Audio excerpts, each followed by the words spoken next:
Et c'est entre 500 000 et 1 million de dollars. Vous y croyez? Ne me prenez pas pour un fou, ça vient pas de moi, mais d'un personnage bien connu dans le milieu de la crypto, à savoir CZ, l'ancien PDG de Binance. Et attention, ce n'est pas en 2030. Pour lui, c'est pendant ce cycle. C'est vrai que ça peut paraître insensé, mais insensé et le marché des cryptos ont souvent été de pair. Je vous montre ça en vidéo. What do you think the price of Bitcoin tops at this cycle?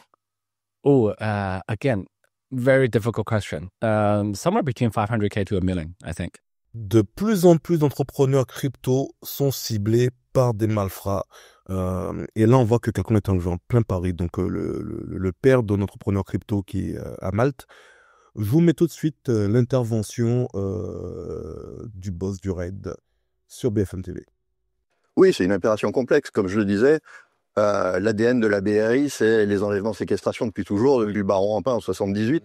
Sauf que vu qu'il n'y a plus cette matérialité de la remise de l'argent, il faut avoir des nouveaux préceptes et on s'est adapté à ces circonstances-là. Ça faisait des mois qu'on commençait à travailler sur ces nouveaux modes d'enlèvement. Ah oui. On a commencé à travailler sur les rançongiciels il y a plusieurs mois pour comprendre comment on pouvait travailler dans ce type de situation. Et puis ça nous a amené aux affaires récentes sur les enlèvements dans le monde de la crypto-monnaie. Et donc on a étudié tous ces retours d'expérience pour essayer de voir comment on s'adapterait pour gérer ces situations. Donc vos hommes analysent des millions de données en quelques heures, notamment des données de téléphonie, qui vous conduisent jusqu'à ce pavillon de Palaiseau en Essonne. Oui, c'est un peu plus compliqué que ça. Encore une fois, on a toute cette task force. C'est eux qui brassent la donnée. Ouais. C'est eux qui... L'image, c'est celle de la BRI, elle est là pour trouver l'aiguille dans la botte de foin, mais on a besoin d'une équipe qui nous dise où est cette meule de foin à fouiller. Qu'est-ce qui se passe lorsque vous vous retrouvez face à eux? Est-ce que ce sont des gens qui vous apparaissent chevronnés ou est-ce que ce sont des amateurs? Quand on est face à eux, déjà, une fois qu'on a localisé l'appartement, il faut à un moment donné choisir de donner l'assaut. Oui. Ouais. C'est ce qu'on a fait. Et Vous êtes sûr à ce moment-là que... Non, on n'est jamais sûr à 100%. On a des données techniques qui nous ont été rapportées par notre cellule d'assistance technique. On a, nous, notre flair policier qui nous fait recentrer nos investigations sur cette villa-là, qui a toutes les caractéristiques d'un lieu de potentiel où on pourrait faire ce genre de fait. Un lieu caché, un peu isolé, tranquille, dans une zone où on suspecterait rien. Et puis, il faut à un moment donné faire le choix de donner l'assaut ou de payer la rançon. On a quand même la vie de l'otage qui est en jeu. Ça se passe comment l'assaut? Est-ce qu'il résiste ou est-ce que alors règle assez... Oui, immédiatement, dès qu'on rentre dans l'appartement, nous on mise sur la fulgurance. Ce qu'on veut, c'est absolument pas qu'ils prennent l'idée de transformer la personne qui est séquestrée en un otage sous la contrainte immédiate d'une arme. Voilà, comme bouclier humain. Donc on doit En plus, il est agir déjà rapidement. mutilé, on est d'accord, la victime est déjà... Oui, la victime, on sait déjà qu'ils sont capables de passer à l'acte, ils sont capables du pire. Il La pire des barbares. plus que de lui couper un doigt comme ça s'est produit. Enfin, on l'imagine. Ouais. On n'a pas les certitudes toujours, mais on l'imagine. Donc il faut agir très rapidement. On rentre, on est face à des individus qu'on sait armés. On a vu sur une vidéo une arme de poing. Ils ont à proximité d'eux et l'un d'entre eux tient une arme blanche. Le deuxième fouille en direction d'outils pour s'en saisir, pour essayer de réagir. Et donc, on doit intervenir. Si tu es intéressé par l'actualité crypto, je t'invite à rejoindre notre canal Telegram où tu auras toutes les infos au jour le jour. Donc voilà, tu pourras faire partie d'un groupe d'investisseurs éthiques comme toi. Et si tu souhaites aller plus loin, on verra ça en fin de vidéo. Le lien, en tout cas, sera sous la vidéo dans les commentaires épinglés. On voit le marché qui est dans le rouge aujourd'hui. Virtual qui me décroche un -11 après avoir bien performé. Wall, -9,6. Ray, -9,6. Curve, 7,6. Optimisme qui a 5,8. On voit le Pax Gold qui a plus 2,7. Aussi, celui de Tether au niveau du gold qui est pas mal non plus, qui a 2,4%.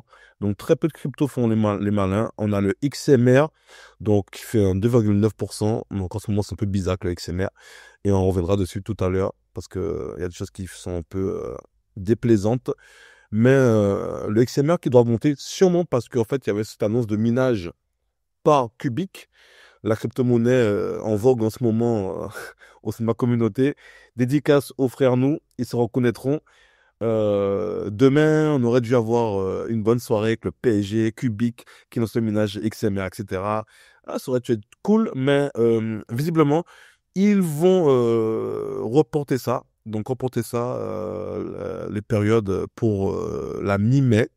D'accord? La mi-mai. Donc, c'est que partir en mise. Mais en tout cas, Cubic se situe dans le top 200, si je ne me trompe pas. Une crypto vraiment à suivre, narratif IA, puissance de calcul, Oracle. Récemment, la blockchain la plus rapide avec, accrochez-vous, 15 millions de transactions par seconde. Et oui, clairement, ça va écraser la concurrence. J'en perds mes mots. On avait celui qui devait faire plus de 200 000 transactions par seconde. Mais là, c'est clairement hasta la vista, quoi. Personne n'est dans le game.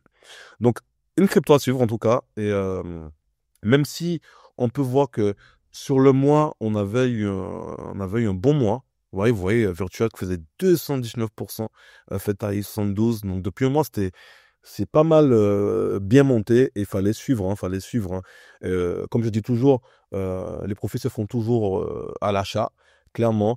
Et on voit que les bons projets, en général, un investisseur intelligent, ce qu'il va faire, il va cibler les bons projets. On voit Tao qui est dans le domaine de l'IA, il n'y a plus photo, qui a performé moins plus 93%. Tao qui est énervé en ce moment. Render aussi, Fetaï. Donc, vous voyez, en général, c'est top 3 là qu'on a dans le narratif IA. Et vous voyez, ça démarre pas mal. Donc, c'est toujours comme ça qu'un des grosses baisses, faut profiter des baisses pour se repositionner en général. On voit Shenlong qui parle aussi, Shenlong qui est un petit chouchou de mon côté. Avec tout ce qui est RWA, je pense qu'il sera un acteur très, très, très important. XMR plus 40%, vous avez vu, énorme. Suit pareil. Scalabilité, efficacité, même si on n'aime pas trop la tokenomics, mais au moins plus 65%. Donc clairement, aujourd'hui, on voit que Suite dépasse Avax, se rapproche du top 10. Donc vraiment une crypto à surveiller. En nous, c'est le Bitcoin Cash qui a bien profité de la montée de Bitcoin aussi, plus 29%. Donc voilà, on a eu un bon mois. Ça baisse un petit peu depuis sur cette semaine, début de semaine. C'est pas top. Mais va falloir profiter encore une fois, comme on dit, des baisses. Beaucoup de gens paniquent. Je vois que ce côté mindset, quand c'est rouge, les gens en général, ils ont vachement peur, ils bougent pas, ils sont inactifs. Alors qu'en général, c'est là qu'il faut bouger, c'est là qu'il faut faire les bonnes affaires. C'est pas quand on coupe pas après les mèches vertes en général. Et malheureusement, c'est ce que font beaucoup de personnes. Donc c'est un peu dommage. J'aurais sûrement d'avoir un Q2 bien intéressant en général. Sur le Q2 sur BTC, c'est pas mal du tout. On voit qu'il y a des bons retours. Donc là, on commence très bien. Plus de 14% sur le Q2. Donc on attaque très bien les choses en général. La balance est positive. Donc à suivre. Sur Ethereum, c'est pareil. Même si ces dernières années, on est plus dans le rouge. Mais de manière générale, on n'est pas mauvais. Donc c'est ça. On a de bons espoirs, Inch'Allah. Donc faut bien surveiller ça. On a loupé le Q1. Pas top. Mais on peut avoir un Q2 qui pourrait être très très intéressant.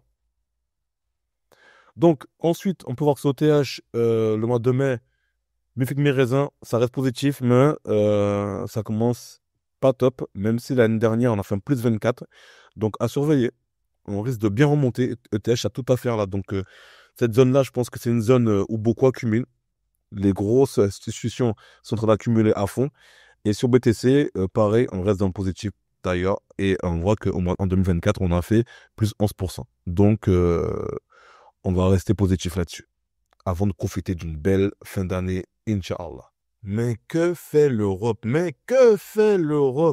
L'Union européenne met en place une série de régulations strictes qui risquent de rendre l'usage du BTC pratiquement impossible.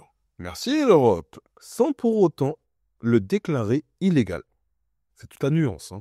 Le cœur du problème vient d'une contradiction entre la structure technique de la blockchain qu'on dit infalsifiable et publique et les exigences du RGPD, notamment le droit de l'effacement des données personnelles. C'est là où ça pose problème.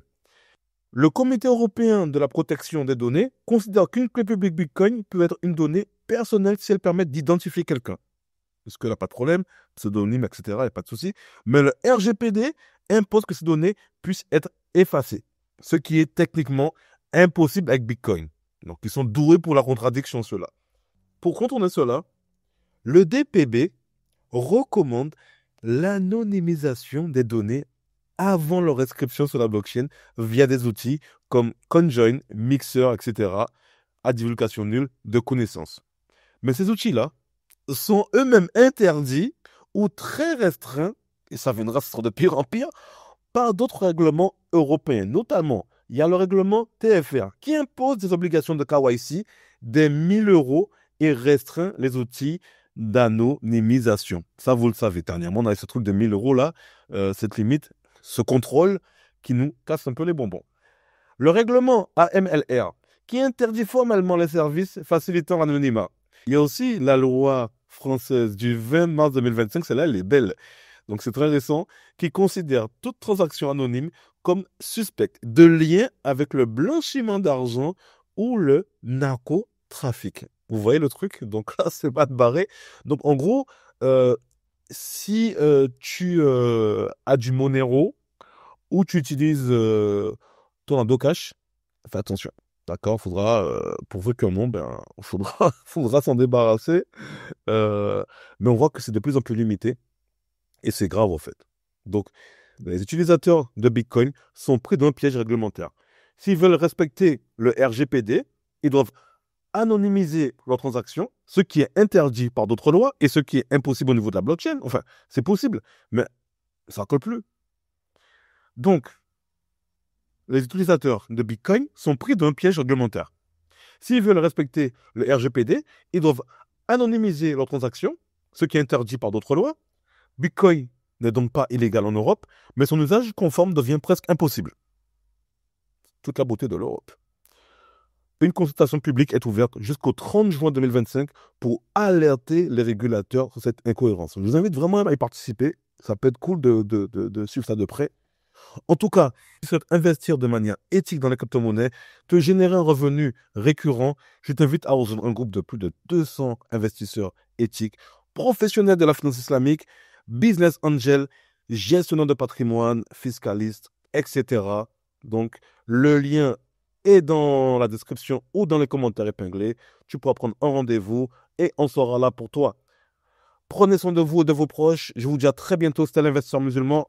Assalamu alaikum.